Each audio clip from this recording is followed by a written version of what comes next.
So today we're going to start with order of operations. And remember, you did do order of operations last year. The only step you did not do was exponents, but since now you learned exponents, we're going to start including that. So order of operation is just a numerical expression. So I'm going to write this down.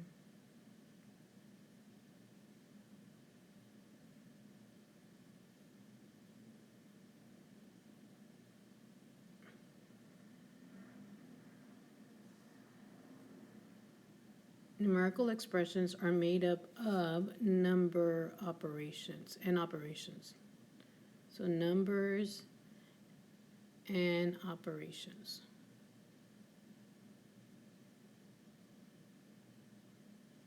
So basically, numbers includes fractions, decimals, percents, and whole numbers, and operations is addition, subtraction, multiplication, and division. So that's what they mean when it's a numerical expression.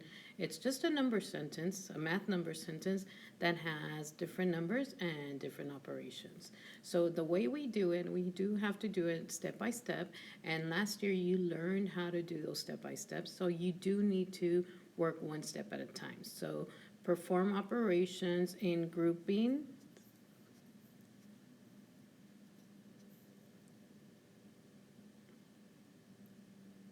So in groups, so that's for parentheses. So perform operations in groups, symbols.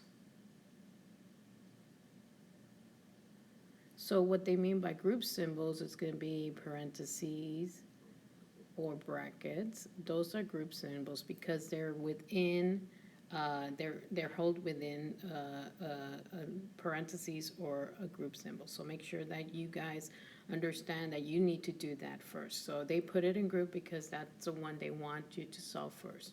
Then number 2, you're going to evaluate exponents.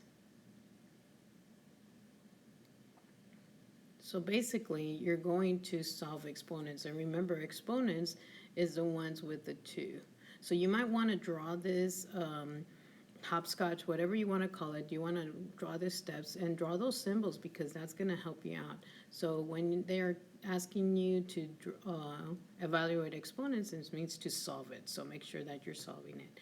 Then you do multiplication. So you multiply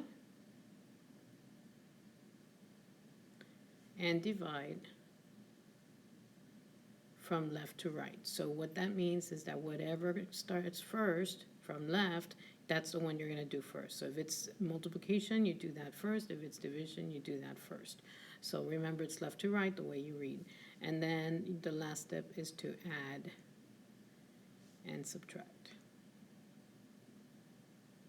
So those are the steps for order of operation. Remember, if you remember PEMDAS, PEMDAS, then you should be able to perform it. Now, I always put the arrows on M and D and A and S from left to right because that's the way you need to do it. So parentheses is one step, exponents is another step, then multiply and divide is the third step because you're doing them at the same time, and then add and subtract is the last step. So you remember those things. Remember that you do need to make sure that you're solving them and that you're putting them in the right place, that you're solving them the correct steps way, the correct way with each of the steps. And I'm going to show you some examples in the next video. So go ahead and put this in your slide, in your problem, and go on to the next one.